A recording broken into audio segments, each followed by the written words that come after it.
Hello and welcome to my virtual classroom. I'm Mr. McBride, and today we're going to talk to switch gears a little bit. So far we've been talking about the historical and cultural context of the Gospels. In other words, what was going on in terms of the people that we meet in the Gospels and the ideas in the Gospels themselves. Who are the Pharisees? Who are the Sadducees? Who is Jesus? Who are the Romans? Today we're going to switch gears and focus on a new idea, and that is the genre and authorship and intention of the Gospels. In other words, what kinds of writings are the Gospels? Who wrote them and why? One of the issues that this question raises up is that there is a gap between when Jesus lived and the stories we're reading in the Gospels and when the Gospels were actually written.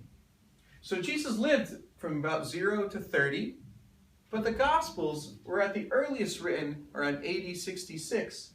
And the last Gospel was probably not finished until the 90s, but definitely by 100. In other words, there's a 36-year gap here.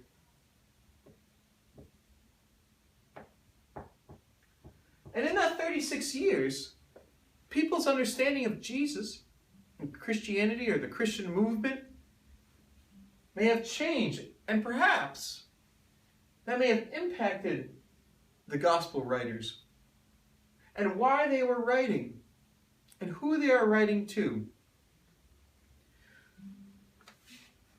Let's begin by talking about the titles and authorship of the Gospels.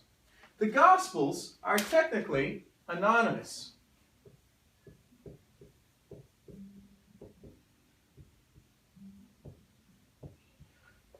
There is no verse in Mark that says it was written by Mark. There's no verse in Matthew that says it was written by Matthew.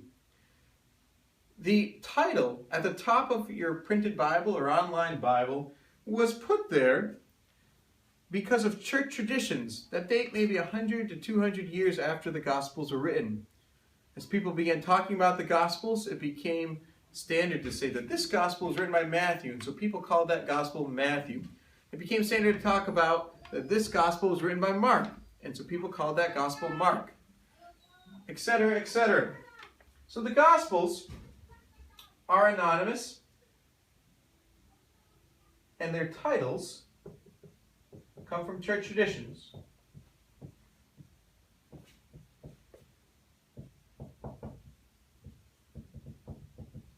Today, most scholars think that these traditions were not right, were not accurate. The stories about Matthew being one of the disciples of Jesus and writing the Gospel of Matthew is questioned because there are certain things that happen in the Gospel of Matthew that seem to indicate that the person writing it did not know Jesus directly, but rather had learned about Jesus from someone else. The same thing in Mark. The tradition that Mark was a friend of Peter and learned from Peter seems to go against some of these verses in Mark that are very against Peter. We'll see this as we read the Gospels. The same thing for Luke. The same thing for John. We'll see these. I want to save the specifics for today to keep the video short. But in class, we'll look at this more and we'll listen to people talk about this. And we'll have to wrestle with this. Do these facts line up the way scholars see them? The way most scholars see them? There are other scholars that do believe that Matthew, Mark, and Luke and John wrote Matthew, Mark, and Luke and John. And we'll have to see the debate and where we fall into personally. So the titles come from church traditions, but most scholars today don't think that Matthew, Mark, Luke, or John wrote Matthew, Mark, or Luke, or John.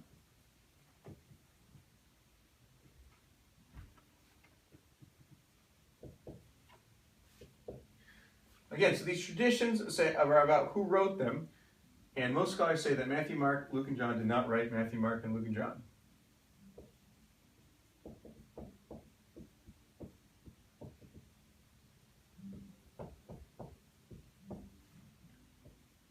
So, just to add to that first line, their titles come from church traditions about who wrote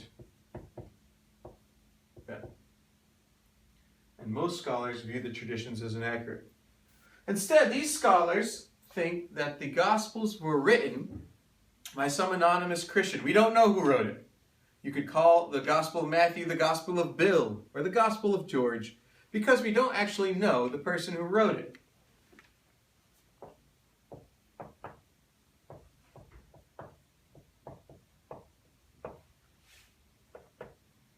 And not only are they anonymous, but they're probably second or third generation Christians. In other words, they're not the apostles who knew Jesus directly, but they're probably the disciples of the apostles, or even the disciples of the apostles. Luke, the author of Luke, clearly states in the opening verses that he had to do some research to find out about Jesus. So they're anonymous. Second and third generation Christians. And most scholars say it's impossible to say more than that. We don't know who wrote these books, and we can kind of get a range of when they were written, but we don't even know that for sure. Again, it's somewhere in this 34-year period. And so, lastly, then, the next issue then I want to get into is what kind of books these are. That's the word genre. Genre is a type. The word genre means a type of literature, a type of music. And I want to talk about the genre of the Gospels.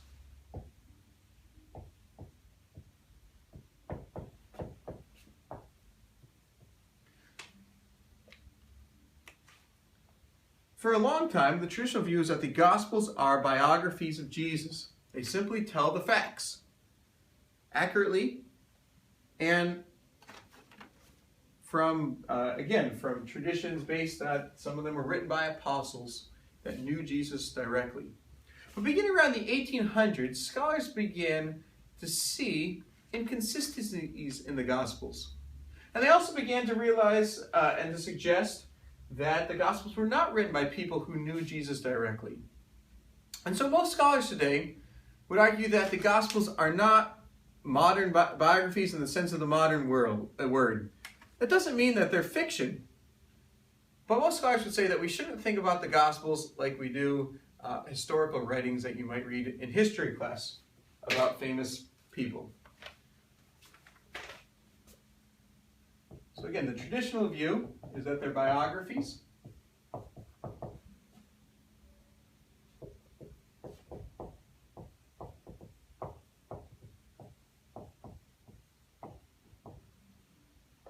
And the modern view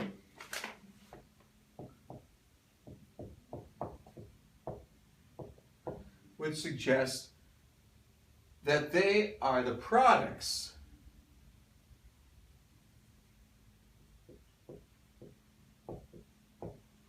of oral traditions,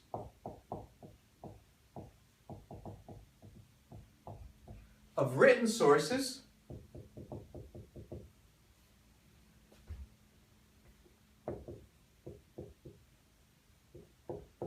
and creative editing. If you remember from last year, a vocab term we can use for that is redaction. And the authors put this all together, redaction, that they took these oral traditions, they took these written sources, they took their own creative imagination about what Jesus might have said when he was by himself, or what he would have prayed to God right before his death. And they put this together to make the Gospels.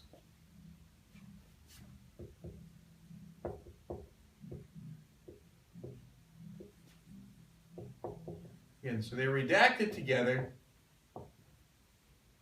to create the Gospels.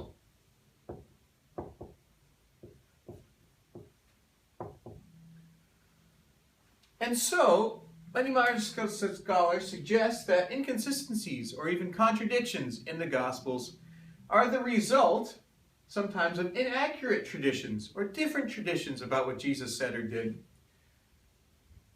or inaccurate or different sources or different ideas and different creative editing. In other words, they're either, anytime you see, the modern scholars would suggest, anytime you see contradictions or discrepancies in the Gospels, either they got their information wrong, or they purposely changed the story or changed the facts in a way to show something about Jesus. Perhaps they're trying to tie Jesus to an Old Testament prophecy that they see him fulfill. And so they might change the words in a specific, particular way to match up with those Old Testament words. But another gospel writer might not do the same thing. He might not be as concerned about matching Jesus up with that prophecy. So he'll keep the story perhaps the way it was told originally. Or perhaps he'll change it to a different Old Testament prophecy. And this leads to sometimes slight, sometimes moderate differences between the depiction of Jesus' life and death and resurrection in each of the Gospels. Let's write that down again. So modern scholars, so discrepancies in the Gospels or contradictions.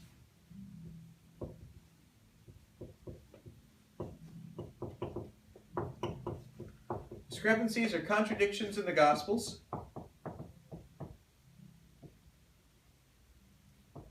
are the result of either inaccurate facts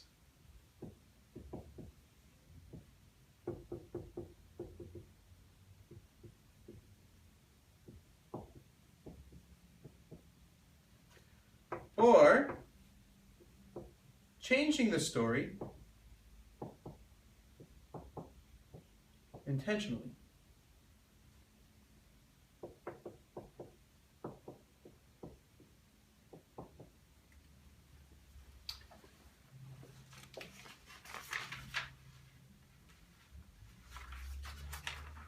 Thus, the Gospels, according to modern scholars, the Gospels are not fiction, but neither are they fact. Moreover, they are as much theology as they are history. They're trying to show you not what Jesus said and did, they're trying to show you the good news about Jesus. And to do that, they feel comfortable and even responsible to make sure it's clear. And so they'll steer Jesus' story, shape his sayings, shape his actions in order to show that good news to you, the reader. That's what most scholars think today. Now there are some that disagree, and we're going to talk about this in class. Is it okay if the gospel writers changed facts about Jesus, or changed things Jesus said or did, or added things Jesus said or did in order to present their message? Think about that and be ready to share in class on Friday. You write this down just so you have that last section of notes. The Gospels, according to most scholars, the Gospels are not fiction, but neither fact.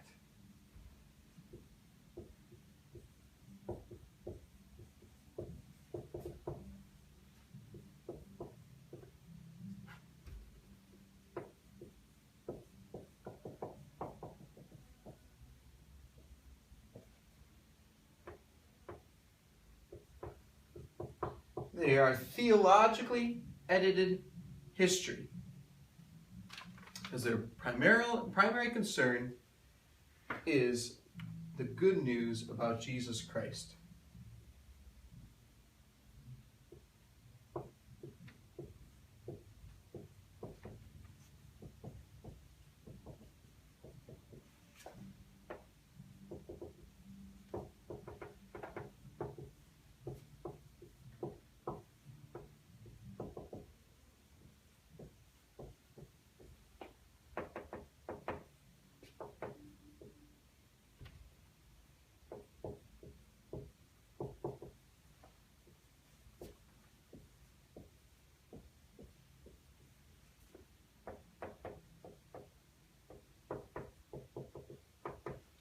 Thank you, and have a wonderful day.